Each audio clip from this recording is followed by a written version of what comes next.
हरीश की एक पत्नी थी जो बहुत बोलती थी और वो उसके ज्यादा बोलने से बहुत परेशान था। हरीश को पता चला कि जंगल में एक महात्मा आए हुए हैं। वह अपनी पत्नी को उनके पास लेकर जाता है और कहता है कि मुनिवर, कृपा करके आप इसे समझाइए, ये बहुत बोलती है। मेरे मना करने के बाद भी इसका दिन भर इसका मुंह चलता ही रहता है। मैं इसे कितना समझाता हूँ कि कम बोला कर चुप रहना सीख, लेकिन नहीं, और हर बार इसकी वजह से लड़ घाई होती है। महात्मा मुस्कुराए और बोले, मैं तुम्हें इस बात को एक कहानी की मदद से समझाता हूँ। मेरा गुरु का एक शिष्य था जो बहुत बोलता था। वह हर समय इधर उधर की बातें करता था और कभी शांत नहीं रहता था। जब वह दान लेने के लिए जाता तो हर घर से एक नई कहानी लेके आता और आश्रम के दूसरे शिष्यों को सुनाता, और एक शिष्य की दूसरे से बुराई करता, चुगली करता और दूसरों के सामने अच्छा बनने का प्रयास करता और खुद के मुंह से ही खुद की तारीफ करता रहता और हमेशा खुद को गुरु के सामने सबसे बुद्धिमान और उत्तम साबित करने का प्रयास करता। वह खुद को सभी शिष्यों से अलग और श्रेष्ठ मानता था। उसका कहना था कि मैं एक अमीर घर का बालक अगर मैं चाहता तो एक आरामदायक और सुविधाओं से भरा जीवन जी सकता, लेकिन मैं वह सब छोड़ कर यहाँ आ गया क्योंकि मुझे खोज करना, खुद को जानना है, जीवन को जानना है। एक दिन गुरु ने आश्रम के सभी शिष्यों को बुलाकर कहा, आप सभी को अगले 1 महीने के लिए कोई ना कोई संकल्प लेना होगा।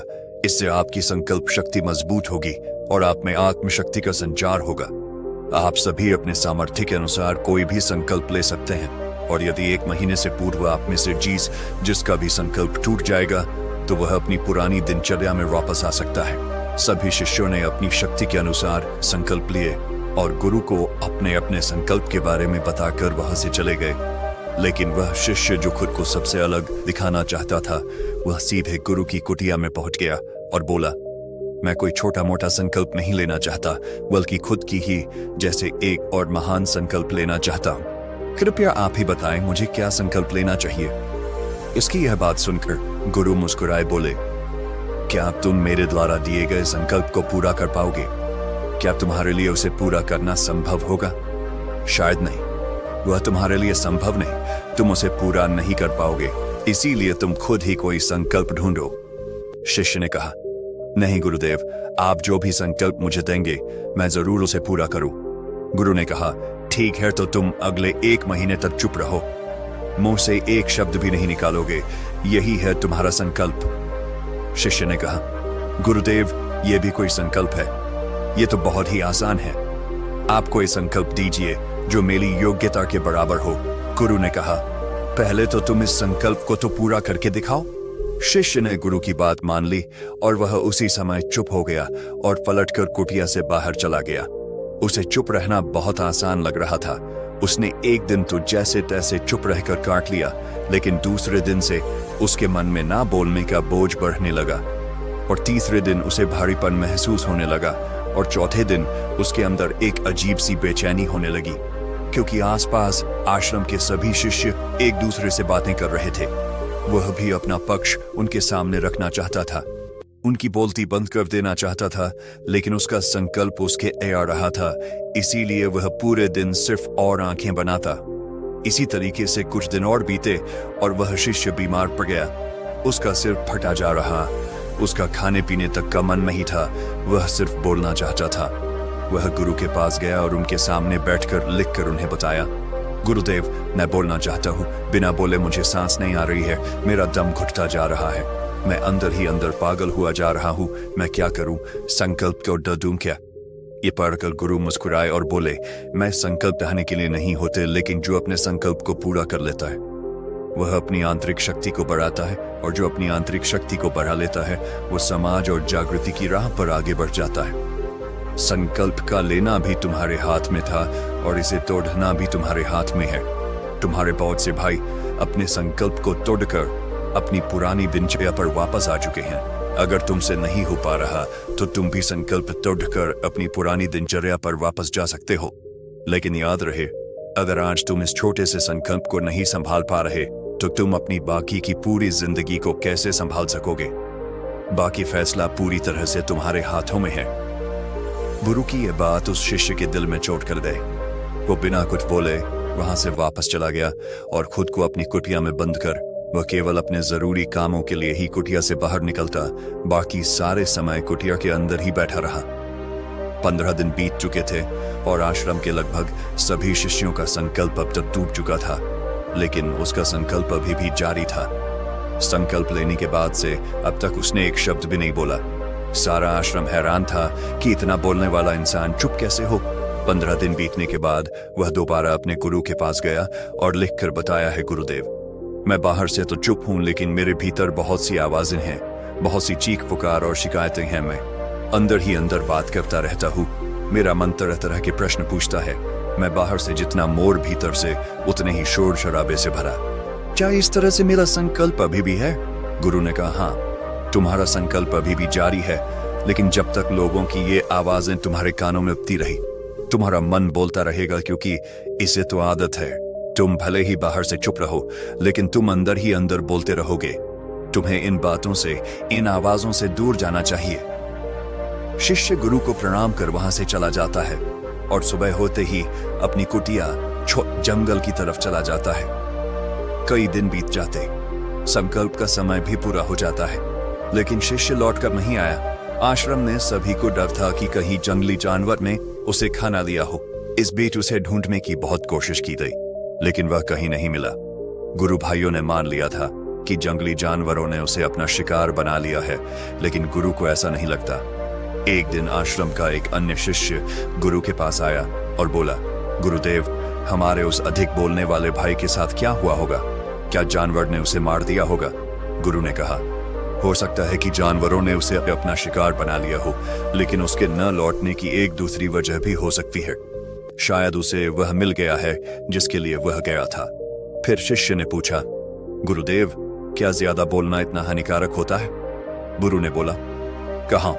इंसान के जीवन के बहुत सारे दुखों में से एक दुख यह भी है कि वह कभी चुप नहीं रह सकता, हमेशा कुछ ना कुछ बोलता ही रहता है। सिर्फ हमारे बोलने के कारण हमारे आधे से ज्यादा दुख पैदा होते हैं। हम में से कोई भी चुप नहीं रहना चाहता, हम बस सामने वाले को सुना देना चाहते हैं। जो भी हमारे मन में है सब निकाल कर उसके मन में बैठा देना चाहते हैं। उसे समझा देना चाहते हैं कि देख, तू गलत है और मैं सही। इस तरीके से सुनने और सुनाने का यह काम जिंदगी भर चलता रहता है, लेकिन इस नासमझी में हम अपना समय, अपना जीवन, अपनी समझ और सबसे महत्वपूर्ण है कीमती पल जो जिए जा सकते हैं, जिनको अनुभव किया जा सकता है, जिनमें आनंद को प्राप्त किया जा सकता है, यह सब खो देते हैं। लेकिन इसके बदले हमें मिलता क्या है? कुछ नहीं, सब व्यर्थ और बर्बाद हो जाता है। शिष्य ने पूछा, तो फिर इसका समाधान क्या है? गुरु ने कहा, पूरी जागरूकता के साथ अपने विचारों को देखना, यही एकमात्र तरीका है। सारी मानसिक समस्याओं का वर्तमान में रहकर चिंतन करना, पूरी जागरूकता के साथ अपना काम करना जिंदगी में चमत्कारिक बदलाव ला देता है। उसके बाद वह शिष्य गुरु से अपने प्रश्नों का उत्तर पाकर उनको प्रणाम करके वहां से चला गया।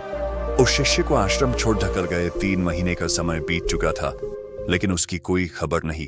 अब तक तो सभी गुरु भाइयों ने भी उसके वापस लौटने की उम्मीद छोड़ी, लेकिन एक दिन वह आश्रम लौट आता है। लेकिन अब वह नहीं था जो यहां से गया था, वह कुछ और ही बनकर वापस आया था। उसके अंदर एक गजब का बदलाव महसूस किया जा सकता था। इसके चेहरे पर एक गजब का ठहराव और आंखों में बनी शांति थी। आश्रम में आते ही सभी गुरु भाइयों ने उसे चारों तरफ से घेर दिया और बातें करने लगते। मैं भी अपने गुरु भाइयों से बातें करने लगा, जिससे बात करने वाले सभी ने यह अनुभव किया कि अब वह पहले जैसा उतावला और बातूनी नहीं रह गया था। इसके मुंह से एक एक शब्द बहुत ही सुलझे हुए और मधुरता के साथ निकल रहे थे।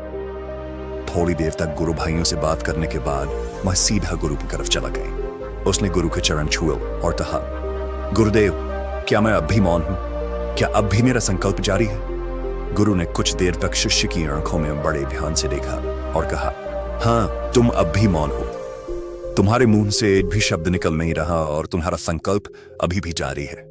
शिष्य ने कहा, गुरुदेव, जब मैं आश्रम से गया तो मैं मुंह से तो चुप था, लेकिन मेरे अंदर बहुत सी आवाजें थी। मन में बहुत से प्रश्न थे और वह बंद में ही हो रहे थे। तो मैं जंगल में चला गया, इस उम्मीद से कि वहां मुझे शांति मिलेगी और मेरे मन की बात कम हो जाएगी। लेकिन मैं जितना एकांत में जाता गया, मेरे अंदर की आवाज उतनी ही तेज होती गई।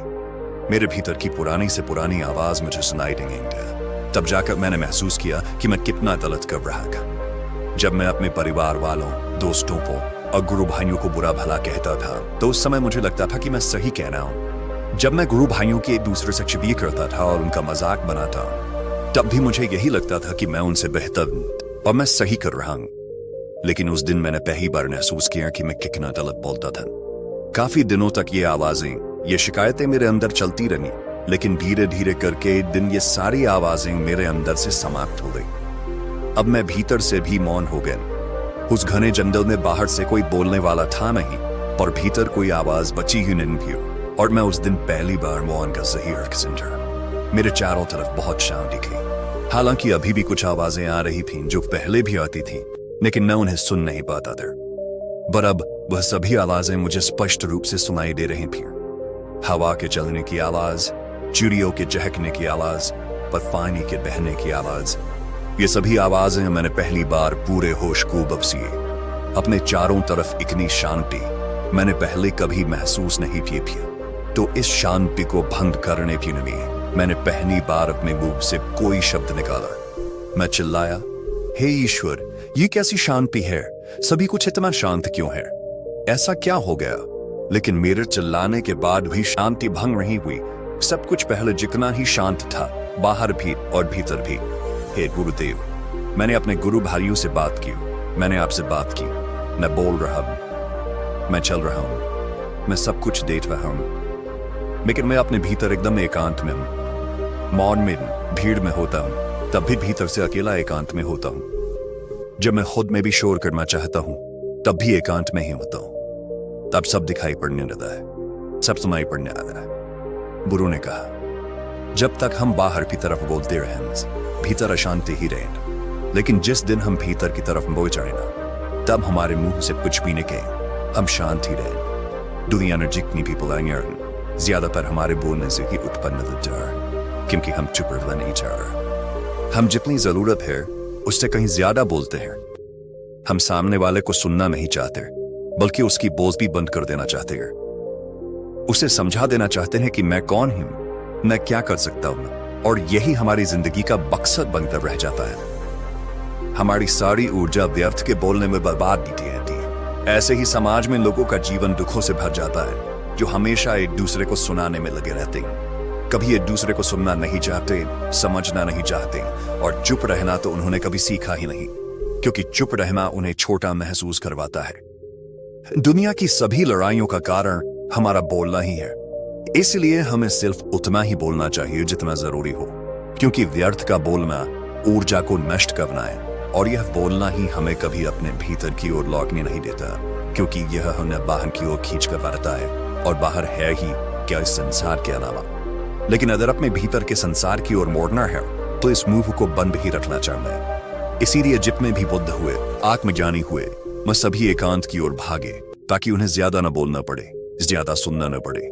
वह एकांत में रहे और शांत रहे, इसीलिए आसानी से भीतर की यात्रा कर पड़े।